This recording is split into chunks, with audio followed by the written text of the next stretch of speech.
Assalamualaikum warahmatullahi wabarakatuh. Yang saya hormati Bapak Sudirman SPD MPD selaku fasilitator, Ibu Lili Isnaini SPD AUD selaku pengajar praktek saya. Pada kesempatan kali ini saya akan melaksanakan praktek coaching supervisi akademik bersama rekan saya Ibu Navita Lenggar, Sarjana Pendidikan Islam. Hari ini saya akan melaksanakan coaching supervisi akademik pada tahap pra-observasi. Selamat pagi Bu Navita. Selamat pagi Bu Anis. Bagaimana kabarnya?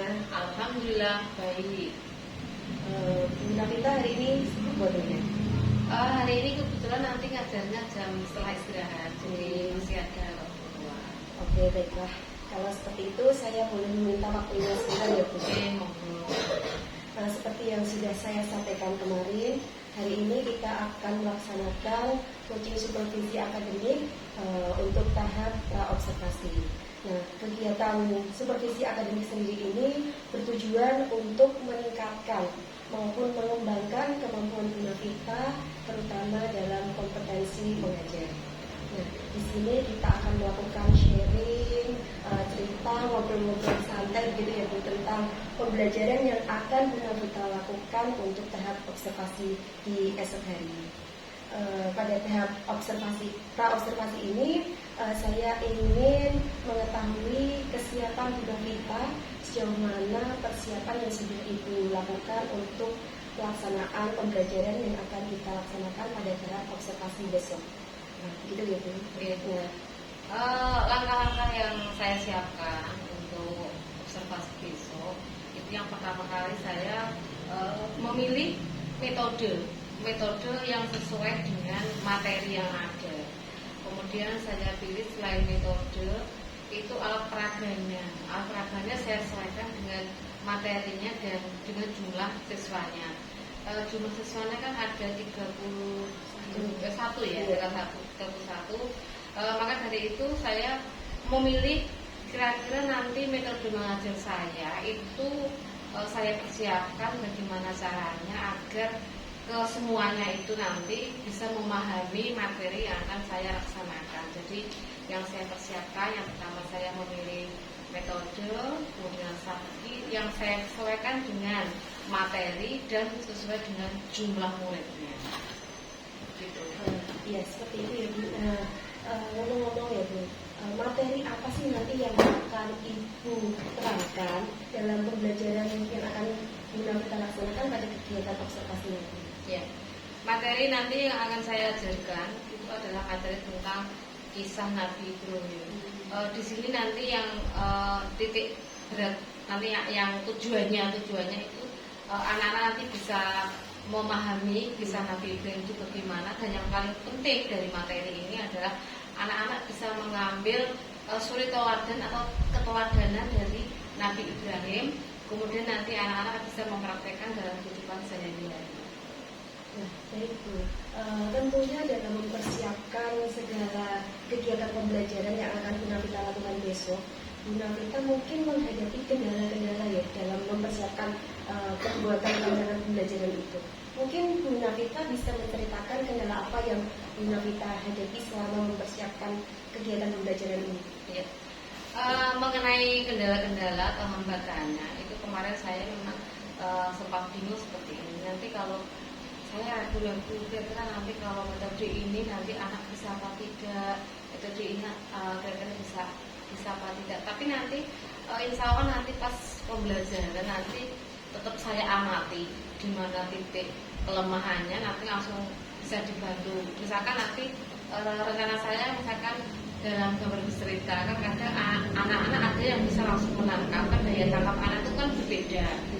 Nanti mungkin saya bisa membantu menjelaskan sedikit. Kalau yang sudah jelas ya langsung, mungkin tidak memerlukan penjelasan lagi. Tapi kalau yang daya tangkapnya kurang, mungkin nanti akan saya bantu untuk menerangkan apa yang ada di gambar bercerita yang akan saya sajikan besok.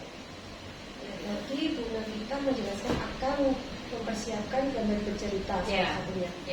Mungkin ada metode atau media lain yang Bu Navita bisa sajikan kepada anak yang mungkin bisa membantu anak dalam dalam mencermati materi yang nanti Bu Nafita ajarkan? Iya.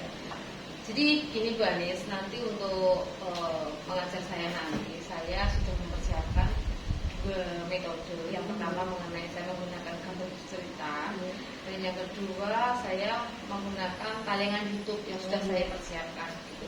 Jadi nanti saya itu ingin mencoba, jadi agar tidak bosan, anak-anak tidak bosan kok.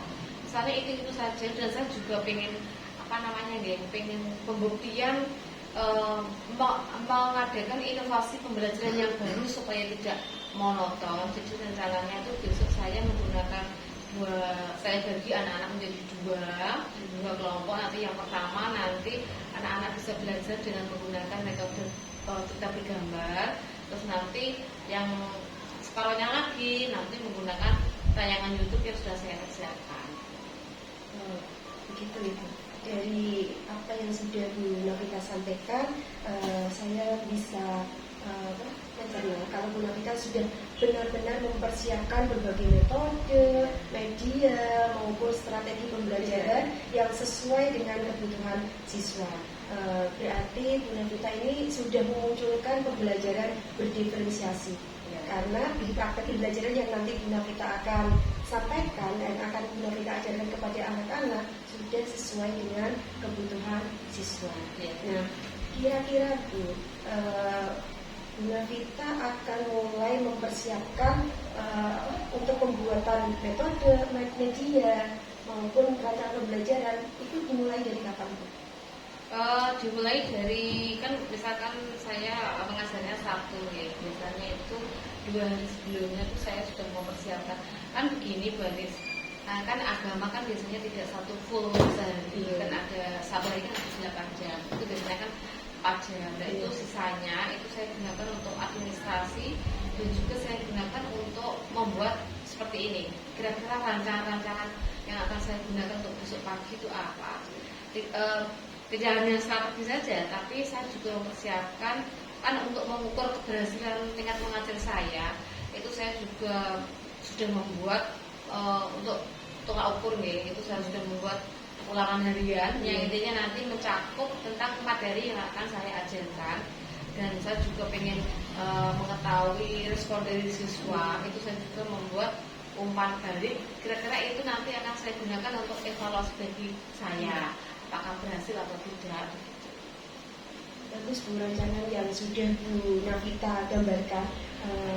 Kemudian Bu, dari rancangan-rancangan tersebut, terus kemudian pelaksanaan pembelajaran yang akan Bu Nafita lakukan nanti, kemudian area pengembangan apa sih yang ingin Bu Nafita lebih tonjolkan dalam kegiatan pembelajaran nanti? Yang ingin Bu Nafita lebih kembangkan dari diri Bu Nafita itu apa? Ya. Area yang ingin saya kembangkan itu tentunya saya itu begini nih, maksudnya berharap anak itu dalam pembelajaran itu merasa senang. Kan agama kan ada 4 jam ya, kayak 4 jam. Saya pengen mencoba menghidupkan suasana 4 jam itu anak-anak tidak terasa. Jadi yang pengen saya harapkan nantinya ke depannya itu saya tidak hanya menggunakan 2 strategi saja, beberapa saya padukan. Kemudian supaya tentunya begini loh, anak-anak itu biar aktif semuanya. Karena kalau anak aktif melaksanakan sendiri, mengalami sendiri apa yang dipelajarinya, anak itu merasa senang dan mudah untuk menerima materi. Berarti lingkungan belajar yang menyenangkan. Iya. Baiklah Bu, untuk pelaksanaan nanti kira-kira Bu Nafita kapan siapnya untuk observasi nanti pembelajaran nanti kegiatan pembelajaran? Sabtu bisa. Nanti Sabtu besok ya Bu ya. Sudah siap ya Bu? Sudah siap. Semoga nanti untuk pelaksanaan kegiatan pembelajaran dapat berjalan dengan lancar tanpa halangan suatu apapun. Kemudian media, metode maupun rancangan pembelajaran juga sudah Bu Nafita siapkan dengan semaksimal mungkin. Terima kasih Bu Nafita atas waktunya. Kita akan bertemu kembali pada tahap observasi nanti pada hari Sabtu. Semoga kita selalu diberikan kesehatan, siap melaksanakan pembelajaran sesuai yang diharapkan. Iya, betul sekali. Sesuai dengan kebutuhan siswa pastinya. Demikian kegiatan observasi saya dengan rekan senior saya Bu Nafita Lenggar, Sarjana Pendidikan Islam. Sekian, wassalamualaikum warahmatullahi wabarakatuh.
Ibrahim, ya? Ada ingat Ibrahim itu dilahirkan di sebuah gua. Dilahirkan di sebuah gua. Untuk lebih jelasnya mengenai kisah Nabi Ibrahim, nanti akan kita bagi menjadi dua kelompok nih. Yang satu nanti anak-anak bisa memperdalam materi melalui tayangan YouTube yang sudah dipersiapkan. Kemudian yang satu kelompok lagi nanti anak-anak bisa melihat gambar bercerita tentang kisah Nabi Ibrahim. Oke? Nah, duduk, tunduk,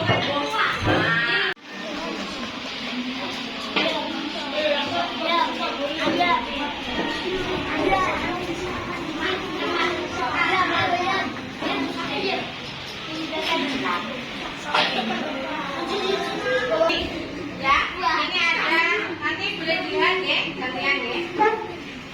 Ini ada gambar cerita tentang kisah Nabi Ibrahim. Ini ada gambar apa, Cak? Ada kok Mama? Burung, ya.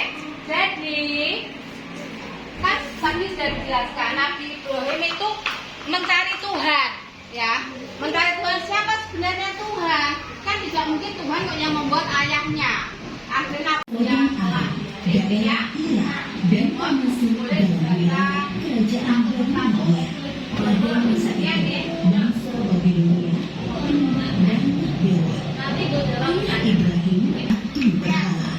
Patung-patung itu juga dijual kepada penduduk sekitar untuk menjadi sembahan mereka. Allah memberi Ibrahim pikiran yang cerdas dan kritis serta keberanian yang besar. Didengarkan pelajaran apa yang bisa diambil, cerita apa, nanti ada pertanyaan ya. Untuk itu adalah kesesatan yang nyata. Ibrahim, oh, bintangnya hilang. Aku tidak suka Tuhan yang menghilang.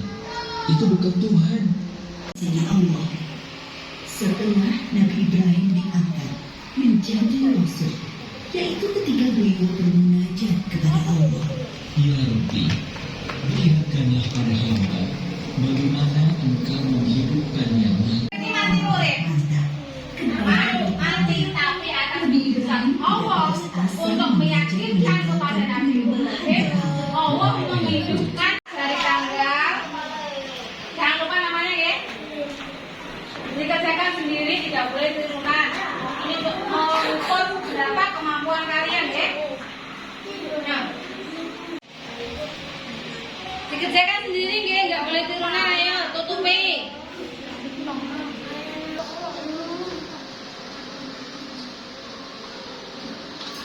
Jangan lupa namanya nggih. Ada yang sudah ya? Jika aku sudah tekuk, maka aku harus diam. Tidak. Kalian tadi sudah mempelajari materi tentang kisah Nabi Ibrahim ya.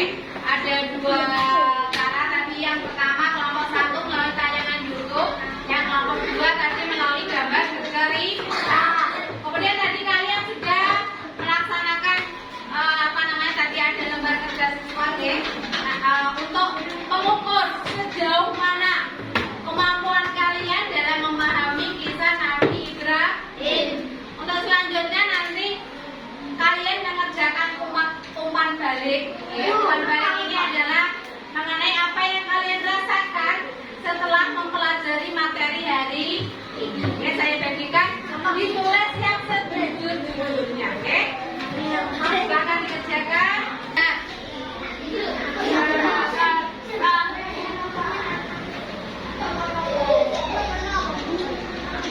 respon kalian terhadap materi ini ada salah satu umpan balik dari siswa, yaitu dari Mas Adam. Kita bacakan bersama. Nomor 1, apa yang kamu rasakan setelah mengikuti pelajaran PAI? Jawaban dari Mas Adam adalah menyenangkan. Oke, karena tadi diperlihatkan tayangan YouTube dan Mas Adam sangat antusias sekali dalam melihat kisah dari Nabi Ibrahim. Yang kedua, materi apa yang kamu pelajari yaitu tentang kisah Nabi Ibrahim. Terus yang ketiga, apakah kamu paham tentang materi yang kamu pelajari? Jawaban dari Mas Adam adalah paham, karena tadi Mas Adam memperhatikan tayangan YouTube dengan seksama. Nanti bisa kita lihat hasil dari ulangan harian kalian yang kalian kerjakan hari ini. Kalau hasilnya bagus, berarti ulangan hari ini, pelajaran kita hari ini berhasil. Anak-anak, kalian hari ini sudah melewati proses pembelajaran ya, dari mempelajari materi, mengerjakan soal, dan tadi yang terakhir adalah refleksi. Ya. Semoga apa yang kalian kerjakan hari ini bisa memberikan manfaat untuk kita semuanya. Ya. Kita bisa mengambil kisah keteladanan Nabi Ibrahim bahwa dalam membela kebenaran itu tidak usah takut. Nanti keteladanan yang bisa diambil adalah berani membela kebenaran. Semoga kisah Nabi Ibrahim bisa kalian jadikan teladan dalam kehidupan sehari-hari dan bisa bermanfaat untuk